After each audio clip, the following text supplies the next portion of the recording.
Welcome po mga classmates sa Rap Guitar Channel. Ngayon po ay papakita ko lang sa inyo kung ano yung pinagkaiba ng concert na original at saka sa fake, para po magkaroon lang po kayo ng idea kung kayo po ay bibili ng brand new o di naman kaya ay alam ko na second hand na concert. So una po dyan ay yung kanyang box. So makikita po ninyo yung box niya, iba po talaga dun sa fake. Sunod po dyan ay siyempre yung kanyang brand name. Hindi po siya natatanggal o nakakangat.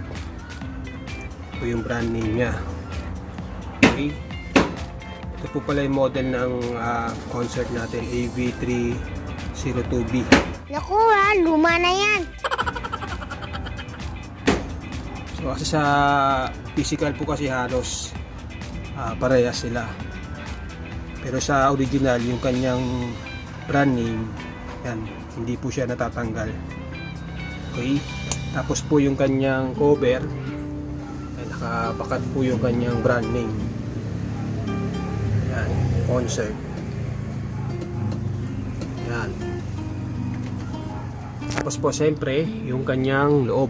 Papakita ko po sa inyo yung board niya para magkaroon po kayo ng idea kung ano po yung board ng original na concert.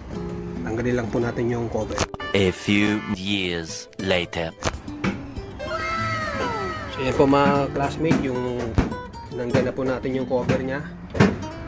So yan po yung board ng original na concert. So meron siyang brand name talaga yung kanyang board.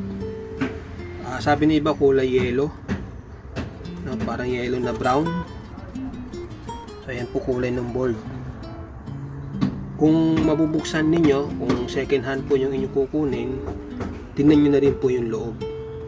Kasi sa brand new naman, di naman papayag yung tindahan na buksan yung kanilang amplifier dahil under warranty. May sticker yan na nilalagay doon sa tornilyo. So hindi ninyo pwedeng buksan dahil po yan, ito tanggal na. Pagka brand nyo, siyempre hindi sila papayag na buksan yung loob. So, kapag ganun, pwede nyo na makita o ma-check sa yung box nya. Kasi sinasabi ko kanina, yung kanyang brand name, saka yung sa may ibabaw ng cover. Kung hindi nyo po mabubuksan yung loob. So yan po yung board nya. May mga brand name siya. Yan, sa kabila. Yan, ganyan din. So yan po yung mga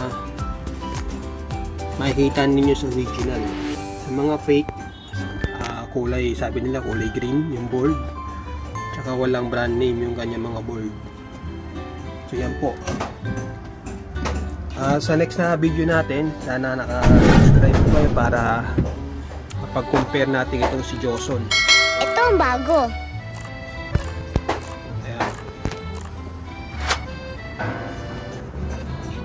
Tingnan natin yung loob din ni Joson.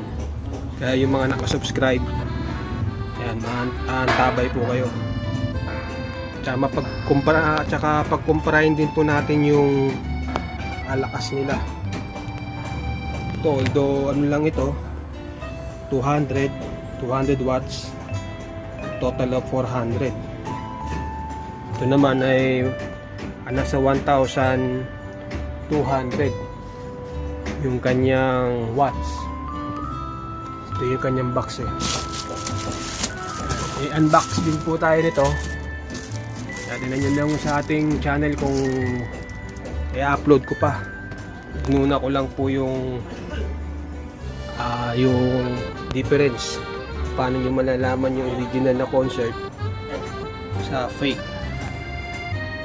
Yan po mga classmates, kung gusto niyo po yung mga ganitong content, sana mag-subscribe po kayo, paki-like at paki-share. Meron pa po tayo ibang content dyan sa ating channel. Baka magustuhan po ninyo, punta lang po kayo sa ating channel, check na lang po kung meron po kayo magustuhan. Samantala po, hanggang dito lang po muna. Maraming salamat po sa matiyaga po ninyong panonood.